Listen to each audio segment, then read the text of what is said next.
Halo, Assalamualaikum warahmatullahi wabarakatuh.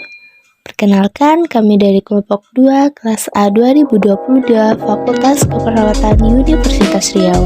Yuk simak video berikut ini. Penyakit paru obstruktif kronis atau PPOK. Apakah kalian tahu apa itu PPOK? Penyakit paru obstruksi kronik atau PPOK adalah penyakit umum yang dapat dicegah dan diobati gejalanya, yang ditandai dengan masalah pernafasan persisten dan keterbatasan aliran udara yang disebabkan tersumbatnya jalan nafas atau adanya kelainan alveolar. Kasus PPOK di Indonesia. Badan Kesehatan Dunia atau WHO menyebutkan penyakit paru obstruksi kronis merupakan penyebab kematian ketiga terbanyak di dunia. Di Indonesia, berdasarkan data Riset Kesehatan Dasar 2013, prevalensi PPOK mencapai 3,7% atau sekitar 9,2 juta jiwa yang mengalami PPOK. Global Initiative for Chronic Obstructive Lung Disease memperkirakan secara epidemiologi di tahun 2060, angka prevalensi PPOK akan terus meningkat. Faktor risiko PPOK. Faktor risiko penyebab utamanya PPOK adalah merokok. Sejumlah zat iritan yang berada pada rokok menstimulasi produksi mukus berlebih, batuk merusak fungsi silia, inflamasi, serta kerusakan bronkiolus dan dinding alveolus. Faktor risiko lainnya adalah polusi udara, perokok, riwayat infeksi napas pada anak-anak. Berikut ini adalah gejala PPOK. Gejala dari penyakit paru obstruksi kronis adalah seperti susah bernafas, kelemahan badan, batuk kronis, nafas berbunyi mengi atau wheezing, dan terbentuknya sputum dalam saluran nafas dalam waktu yang lama. Patofisiologi PPOK. Menurut Black 2014, patologi PPOK adalah sebagai berikut. Bronkitis obstruksi kronis merupakan akibat dari inflamasi bronkus yang merangsang peningkatan produksi mukus, batuk kronis, dan kemungkinan terjadinya luka pada lapisan bronkus. Emfisema adalah gangguan yang berupa terjadinya kerusakan pada dinding alveolus. Kerusakan tersebut menyebabkan ruang udara terdistensi secara permanen. Akibatnya, aliran udara akan terhambat ekspirasi yang sulit pada penderita emfisema. Merupakan akibat dari rusaknya dinding di antara alveolus atau septa, kolap parsial pada jalan nafas, dan hilangnya kelenturan alveolus untuk mengembang dan mengempis. Klasifikasi PPOK. A. PPOK ringan adalah pasien dengan tanpa batuk, dengan atau tanpa produksi sputum, dan dengan sesak nafas derajat 0 sampai 1. PPOK sedang adalah pasien dengan gejala klinis dengan atau batuk, dengan atau produksi sputum dan sesak nafas dengan derajat 2.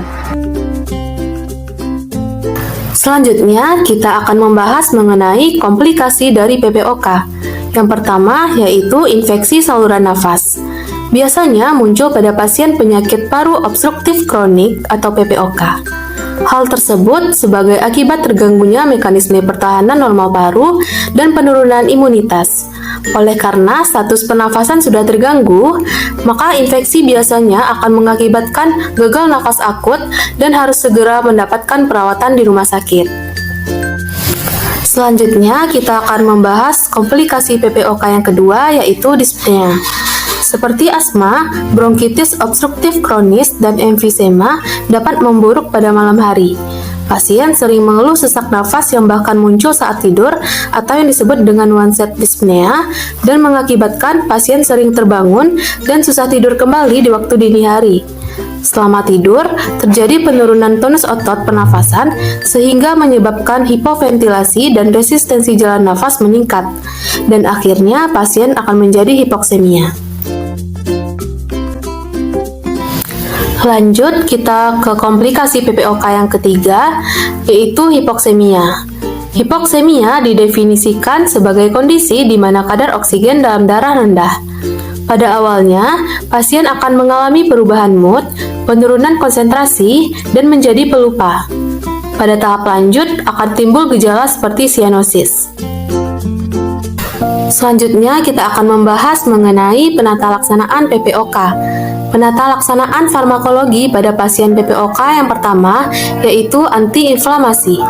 Pilihan utama dalam bentuk metilprednisolon atau prednison. Dan untuk penggunaan jangka panjang pada PPOK stabil hanya bila uji steroid positif. Dan pada eksaserbasi dapat digunakan dalam bentuk oral atau sistemik. Kita lanjut pada penata laksanaan farmakologi yang kedua, yaitu antibiotik. Tidak dianjurkan penggunaan jangka panjang untuk pencegahan eksaserbasi. Lalu yang ketiga yaitu mukolitik. Tidak diberikan secara rutin, hanya digunakan sebagai pengobatan simptomatik bila terdapat dahak yang lengket dan juga kental. Lalu yang keempat yaitu antitusif. Diberikan hanya bila terdapat batuk yang sangat mengganggu. Penggunaan secara rutin merupakan kontraindikasi. Penata laksanaan non-farmakologi PPOK. Membersihkan sekret bronkus. Yang pertama, batuk efektif. Batuk membantu memecah sekret dalam paru-paru sehingga lendir dapat dikeluarkan atau diludahkan. Caranya, pasien diposisikan duduk tegak dan menghirup nafas dalam, lalu setelah 3 kali nafas dalam, pada ekspirasi ketiga, nafas dihembuskan dan dibatukkan. Yang kedua, fisioterapi dada. Tujuan dari intervensi ini adalah untuk membantu pasien bernafas dengan lebih bebas dan membantu dalam pembersihan paru dari sekret yang menempel di saluran nafas. Tindakan ini dilakukan bersamaan dengan tindakan lain untuk lebih mempermudah keluarnya sekret. Selanjutnya yaitu olahraga. Semua pasien penyakit paru obstruktif kronik atau disebut PPOK mendapatkan keuntungan dengan program olahraga, yaitu meningkatkan toleransi tubuh terhadap aktivitas, menurunnya dyspnea dan kelelahan. Jenis olahraga yang dianjurkan untuk pasien PPOK adalah aerobik, terutama untuk meningkatkan fungsi dan efisiensi metabolisme tubuh. Latihan aerobik seperti lari, berenang, latihan kelompok, dan bersepeda. Pencegahan PPOK. Yang pertama, pencegahan primer. Pencegahan ini merupakan upaya untuk mempertahankan yang sehat agar tetap sehat atau mencegah orang yang sehat menjadi sakit dengan tujuan mengurangi insidensi penyakit dengan mengendalikan penyebab penyakit dan faktor resikonya. Pencegahan primer ini meliputi kebiasaan merokok harus dihentikan, memakai alat pelindung seperti masker di tempat kerja yang terdapat asap mesin atau debu, membuat corong asap di rumah maupun di tempat kerja, dan pendidikan tentang bahaya-bahaya ditimbulkan oleh PPOK. Pencegahan PPOK. Yang kedua, pencegahan sekunder.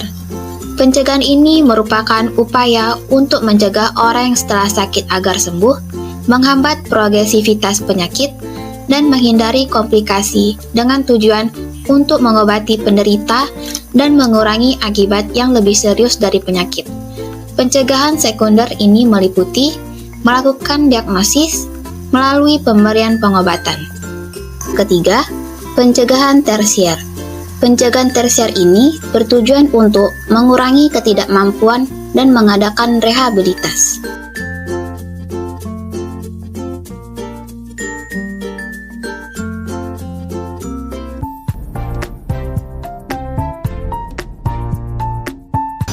Jangan lupa like, komen, dan subscribe.